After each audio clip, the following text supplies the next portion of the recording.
Hello दोस्तों, स्वागत है आप सबका मेरे इस यूट्यूब चैनल एजुकेशन हम में।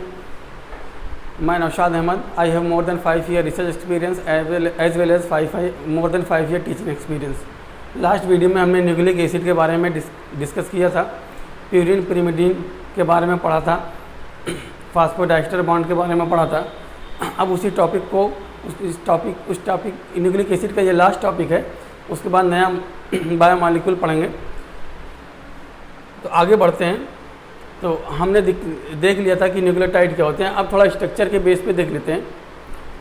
तो न्यूक्लियोटाइड्स के बारे में बता दिया था कि उसमें नाइट्रोजनस बेस, फास्फोरिक एसिड और पेंटोस शुगर होता है। अब ये देखिए, ये स्ट्रक्चर है न्यूक्लियोटाइड्स का। एक न्यूक्लियोटाइड दूसरे न्यूक्लियोटाइड से कैसे जुड़ता है। अब देखिए, एक न्यूक्लियोटाइड ये है, एक न्यूक्लियोटाइड ये है।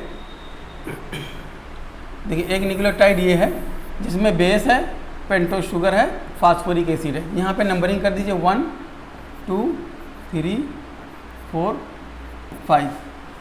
तो 5वें कार्बन से फास्फोरिक एसिड जुड़ता है और पहले कार्बन से नाइट्रोजनस बेस जुड़ता है। अब देखिए, एक न्यूक्लियोटाइड दूसरे न्यूक्लियोटाइड्स के बीच में जब रिएक्शन होती है या डीएनए पॉलीमरेज, आरएनए पॉलीमरेज की प्रेजेंस में, तो देखिए कैसे फास्फोडाइस्टर बॉन्ड बनता है। अब आपने देखा कि ये एक न्यूक्लियोटाइड है और एक न्यूक्लियोटाइड उसके नीचे लिखा हुआ है, ठीक है। अब इन दोनों के बीच रिएक्शन होगी तो क्या बनेगा, फास्फोडाइस्टर बॉन्ड बनेगा। कैसे बनेगा, देखिए 1 2 3 4 और ये ऊपर 5 नंबर कार्बन, ये 4 ये 5। अब नीचे वाला जो न्यूक्लियोटाइड है उसमें जो पेंटोस शुगर है उसकी नंबरिंग कर दीजिए 1 2 3 4 5। अब ये 3 प्राइम लगा है इसमें, 1 2 3 4 5, ठीक है।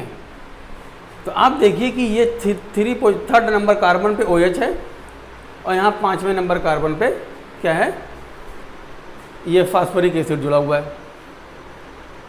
तो अब ये जो है थर्ड नंबर कार्बन और 5वें नंबर कार्बन के बीच में रिएक्शन होगी तो देखिए यहाँ पे फास्फोडाइस्टर बॉन्ड का फॉर्मेशन हो रहा है।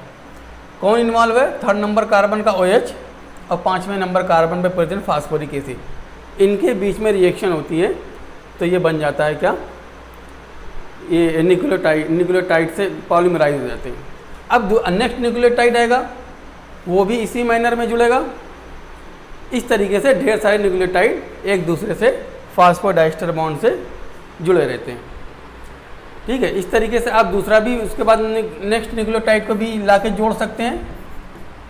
ऐसे ही 5वां और तीसरे नंबर कार्बन के OH और तीसरे नंबर कार्बन पे प्रेजेंट OH और 5वें नंबर कार्बन पे प्रेजेंट फास्फोरिक एसिड के बीच में रिएक्शन हो जाएगी और ये बन जाएगा न्यूक्लियोटाइड पॉलीमराइज हो जाएगा। तो इस तरीके से न्यूक्लिक एसिड बनता है, ठीक है। अब लास्ट जो मैंने डिस्कस किया था आपसे, देखिए लास्ट स्लाइड में यही लिखा हुआ था कि 5th नंबर पोजीशन पे शुगर मोइटी, 5वें नंबर पे देखिए, ये देखिए किसके बीच रिएक्शन होती है, nucleotides are joined together by phosphodiester linkage between 5 prime and 3 prime carbon atoms of the pentose sugar. तो न्यूक्लियोटाइड्स के बीच में फास्फोडाइस्टर बॉन्ड होता है, ये आप जान चुके हैं। 5वें और तीसरे नंबर कार्बन के बीच रिएक्शन होती है। नेक्स्ट देखते हैं। अब देखिए, James Watson and Francis Crick gave a double stranded helical structure of DNA। ये देखिए, ये डबल हेलिकल स्ट्रक्चर DNA का किसने दिया था, वाटसन एंड क्रिक ने दिया था, ठीक है। तो डबल हेलिकल स्ट्रक्चर DNA किसने दिया था, वाटसन एंड क्रिक ने दिया था। 2 nucleotides, 2 nucleic acid chain are wound about of each other and held together by hydrogen bonds between pairs of bases. तो देखिए, 2 न्यूक्लियोटाइड जो चेन है, देखिए DNA डबल स्टैंडर्ड है, तो आप जानते हैं कि 2 डबल स्टैंडर्ड DNA, ठीक है। डबल स्टैंडर्ड जो DNA है, ये देखिए यहाँ मैं फिर से बना देता हूँ।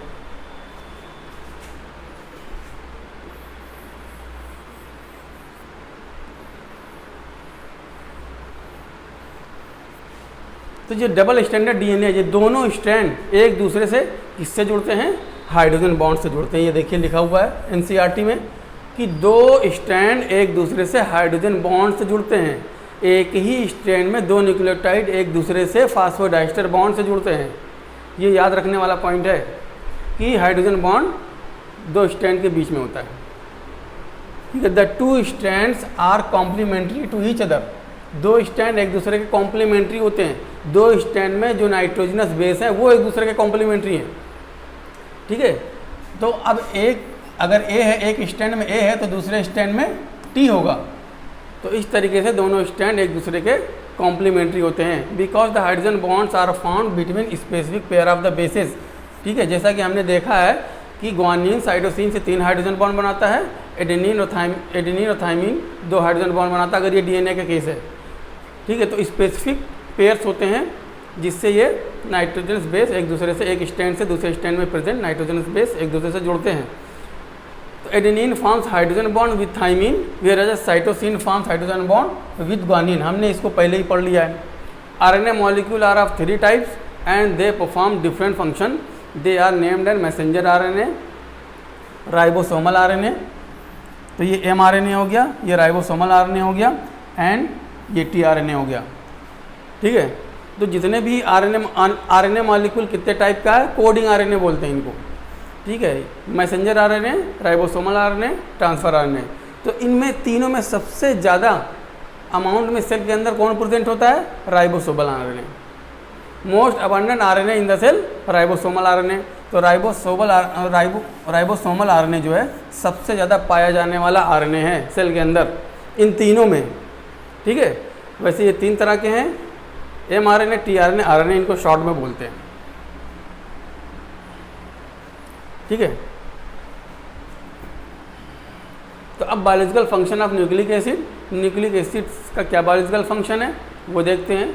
DNA is the chemical basis of heredity and may be regarded as the reserve of genetic information. DNA is exclusively responsible for maintaining the identity of different species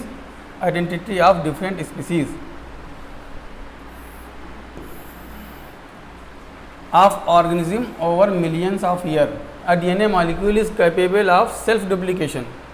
तो डीएनए मॉलिक्यूल के अंदर क्या कैपेसिटी होती है कि खुद ही वो duplicate हो जाता है। ठीक है, during cell division and identical DNA strand are transfer to daughter cell. ठीक है, तो डीएनए के अंदर ये कैपेसिटी होती है कि सेल्फ डुप्लीकेशन हो जाता है सेल डिवीजन के दौरान। अब सेल डिवीजन जब पढ़ेंगे तो उसमें बता दूंगा कि सेल डिवीजन 2 तरीके का होता है, क्या नाम, इंटरफेज और माइटोटिक फेज। इंटरफेज में भी कई फेजेस होती है, G1 phase, S phase, G2 phase, M phase. तो डीएनए की सिंथेसिस या डीएनए डुप्लीकेशन S फेज में होता है। During cell division and identical strand are transfer to daughter cell. Another important function of nucleic acid is the protein synthesis in the cell. अगर हम protein synthesis की बात करें तो प्रोटीन सिंथेसिस के लिए आरएनए चाहिए, और आरएनए कहाँ से चाहिए, आरएनए डीएनए से चाहिए। तो डीएनए इनडायरेक्टली प्रोटीन सिंथेसिस में इन्वॉल्व है, आरएनए डायरेक्टली इन्वॉल्व है प्रोटीन सिंथेसिस के लिए।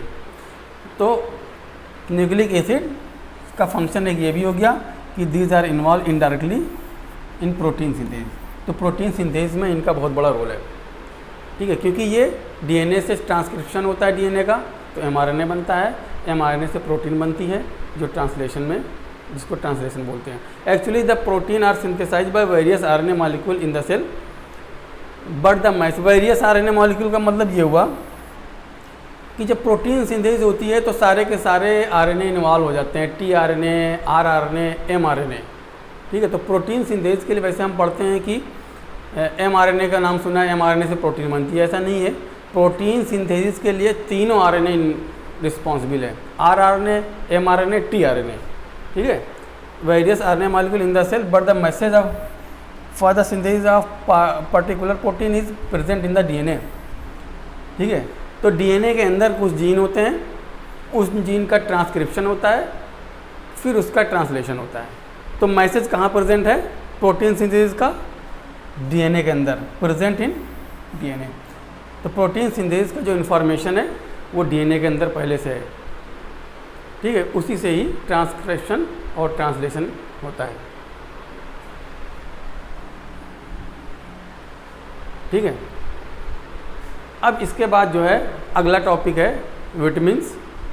विटामिन्स को हम विटामिन बायोमॉलिक्यूल्स के बारे में हम पढ़ेंगे। न्यूक्लिक एसिड हमारा यहीं तक था, उसको हमने कवर कर लिया। अब आप एग्ज़ाम में देखिएगा न्यूक्लिक एसिड के बारे में एक दो चीज़ें रह गई थी, मैं उसको बताना भूल गया। न्यूक्लिक एसिड के बारे में एक्चुअली मैं यहाँ पे फास्फोडाइस्टर, मैं आपको बता दूँ यहाँ पे फास्फोडाइस्टर बॉन्ड है, ये याद रखने वाला है। यहाँ पे न्यूक्लिक एसिड में कितने तरह का बॉन्ड है, फास्फोडाइस्टर बॉन्ड है, ठीक है। उसके बाद ये नाइट्रोजन से दूसरे स्टैंड में क्या बनाता है, हाइड्रोजन बॉन्ड बनाता है, हाइड्रोजन बॉन्ड बनाता है। एक बॉन्ड ये है। अब ये पेंटोज शुगर नाइट्रोजन बेस से जिस बॉन्ड से जुड़ता है उसको बोलते हैं glycosyl bond, glycosyl bond, beta glycosyl bond, ठीक है। तो एक चीज़ ये रह गई थी बतानी, जो मैं भूल गया, मेरे माइंड से मिस हो गया। तो आप ये देखिएगा कि न्यूक्लियोटाइड्स में 3 तरह के बॉन्ड हैं, phosphodiester bond between 2 nucleotides, hydrogen bond between 2 strand of the DNA, glycosyl bond between the nitrogen base and pentose sugar, ठीक है। तो 3 तरह के बॉन्ड कहाँ प्रेजेंट है, किसके बीच में होते हैं, ये याद रखना बहुत ज़रूरी है, ठीक है। अब अगले वीडियो में हम बायोमॉलिक्यूल विटामिन्स के बारे में डिस्कस करेंगे। Thanks for watching.